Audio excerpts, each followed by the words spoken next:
السلام علیکم دوستوں، میں ہوں معظم فخر۔ سینٹ الیکشن کے بعد لانگ مارچ ہوگا۔ نواز شریف نے آصف علی زرداری کو 2 ٹوک الفاظ میں آگاہ کر دیا، اور یہ معاملہ ہے کل کا۔ کل فضل الرحمان صاحب اور نواز شریف صاحب کا آصف علی زرداری سے رابطہ ہوا، جس میں 4 فروری کو ہونے والے پی ڈی ایم کے سربراہ اجلاس کے بارے میں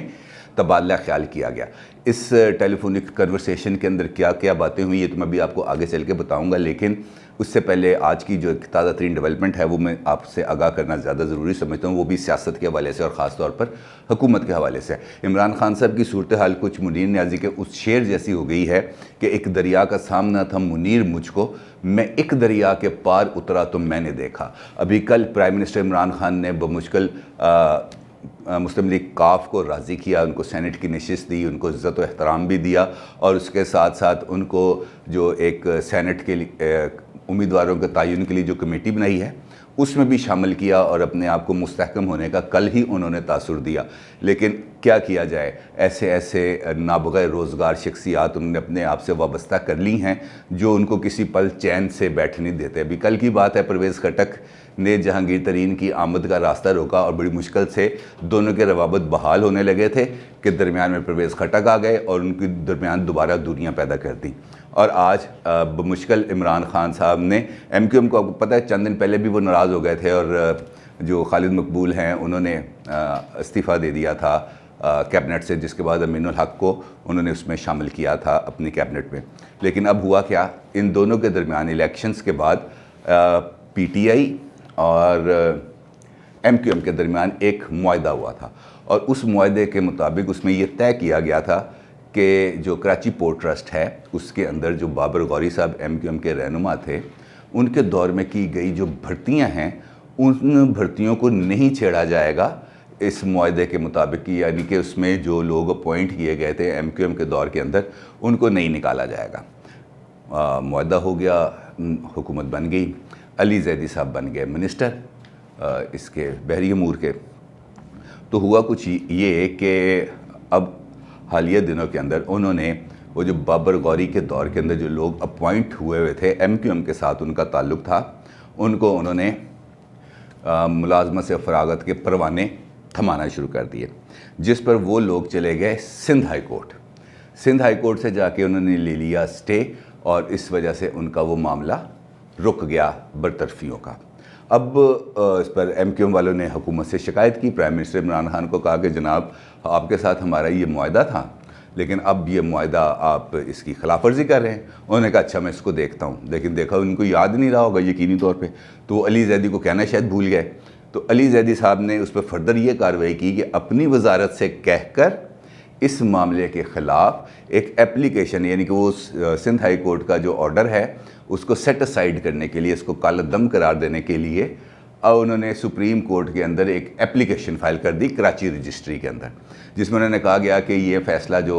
سندھ ہائی کورٹ کا ہے اس کو کالعدم قرار دیا جائے، اور مجھے یہ اجازت دی جائے کہ یہ جو بھرتیاں ہیں سیاسی بھرتیاں ہیں، اور ان لوگوں کو میں فارغ کر سکوں۔ اب یہ معاملہ اب چلا گیا سپریم کورٹ میں، لیکن یہ معاملہ اگرچہ تو چلا گیا سپریم کورٹ میں، لیکن اس کی جو پولیٹیکل امپلیکیشنز ہیں وہ اب آ رہی ہیں عمران خان کے سامنے، کیونکہ ایم کیو ایم نے اس بات پر شدید غم و غصے کا اظہار کیا اور کہا کہ یہ ہمارے ساتھ طے شدہ معاہدے کی خلاف ورزی ہے، لہٰذا آپ نے اگر اس معاملے کو وائنڈ اپ نہ کیا، اس کو ختم نہ کیا، یہ اپلیکیشن واپس نہ لی گئی اور ان لوگوں کو دوبارہ ملازمت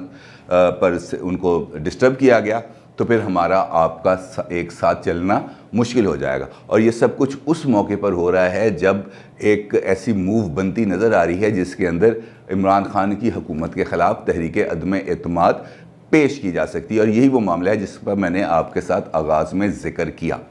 کہ عمران خان صاحب کے نواز شریف صاحب کا اور آصف علی زرداری صاحب کا کل ایک رابطہ ہوا، فضل الرحمان صاحب کا بھی اس کانفرنس کالز میں موجود تھے، اور ان تینوں رہنماؤں نے ملک کی سیاسی صورتحال پر غور کیا۔ تو سب سے پہلے نواز شریف صاحب اور مولانا فضل الرحمان نے آصف علی زرداری صاحب کو ان کی صاحبزادی بختیار بھٹو زرداری کی شادی پر انہوں نے ان کو مبارکباد پیش کی اور اپنی نیک تمناؤں کا اظہار کیا، اور پھر جو آصف زرداری صاحب سے انہوں نے آئندہ کے لائن آف ایکشن پر گفتگو کی اور کچھ معاملات ہوئے، تو اس میں آصف علی زرداری صاحب نے ان کو یہ کہا کہ ہمیں آئینی اور قانونی راستہ اختیار کرتے ہوئے ایوان کے اندر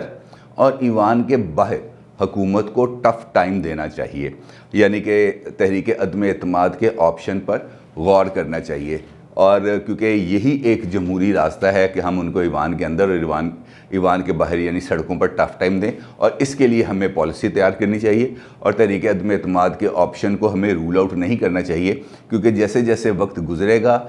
حکومت کے اندر مزاحمت بڑھتی رہے گی، اور کوئی لمحہ ایسا ہمیں مل سکتا ہے جہاں پر ہم اس ٹیبل کو ٹرن کر دیں اور تحریک عدم اعتماد کو کامیاب کر دیں، جس پر نواز شریف صاحب نے ان کو کہا کہ سینٹ الیکشن کے بعد لانگ مارچ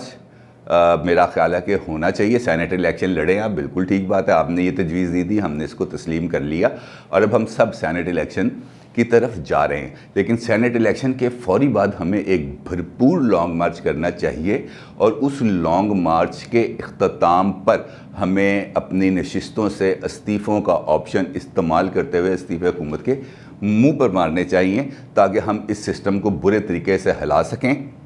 اور اپنے مطلوبہ نتائج حاصل کر سکیں، کیونکہ اگر ہم تحریک عدم اعتماد دینے کا مطلب حکومت کو مزید مضبوط کرنا ہوگا، کیونکہ اب تک کی جو ہماری کارروائی ہے اس کے نتیجے میں اور آپ کے جو یہ رویہ ہے اس کے نتیجے سے یہ تاثر مل رہا ہے لوگوں کے اندر کہ اب پی ڈی ایم کے اندر وہ اتحاد موجود نہیں ہے، اور پی ڈی ایم کی کمزوری حکومت کی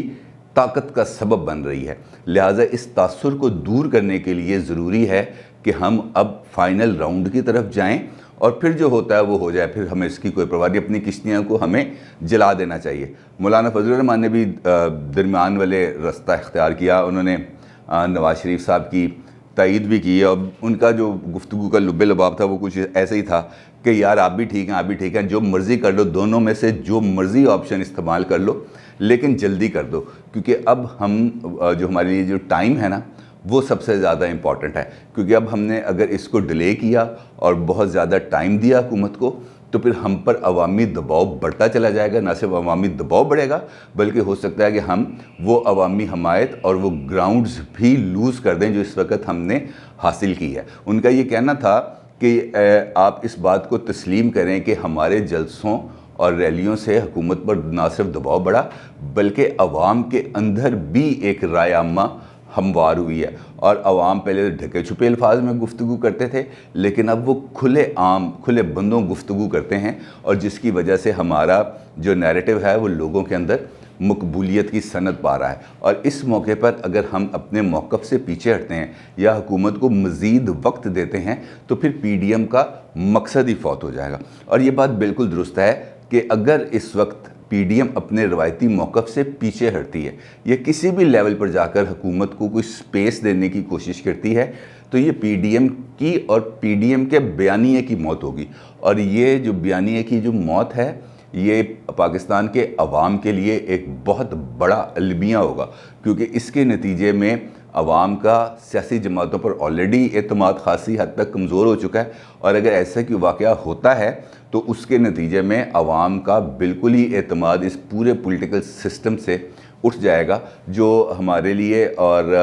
ملک کے لیے کسی بھی حد کے لیے فائدہ مند نہیں ہے، کیونکہ اس کے بعد تو پھر ایک عجیب و غریب انارکی کی کیفیت پیدا ہو جائے گی نا، کیونکہ حکومت تو کسی طرف کسی سمت میں جاتی نظر نہیں آ رہی، ان کی پرفارمنس نہایت بری ہے، گورننس نہایت بری ہے، اور معاملات کو کنٹرول کرنے کی کیپیسٹی نہیں ہے۔ لیکن اس کے ساتھ ساتھ اگر پی ڈی ایم بھی اسی روش پہ چلی جاتی ہے اور پی ڈی ایم اگر حکومت کو بہت زیادہ ٹائم دیتی ہے، جس طریقے سے پہلے 31 دسمبر پھر 31 جنوری اور اس کے بعد آگے آپ سینٹ الیکشن کے بعد رمضان کے بعد عید کے بعد بجٹ کے بعد جا کے کوئی کام ہوتا ہے تو پھر تو بالکل ہی ساری ایکٹیویٹی ہی فضول ہو جائے گی۔ لہٰذا یہ فروری اور مڈ آف دی مارچ ہی بنیادی ٹائم ہے جس کے اندر پی ڈی ایم کو اپنے اہم فیصلے کرنے ہیں اور اس کو ایگزیکیوٹ کرنا ہے، کیونکہ گیا وقت تو پھر ہاتھ نہیں آتا۔ اپنی رائے کا ضرور اظہار کیجیے گا۔ آپ کا بہت شکریہ۔ اللہ حافظ۔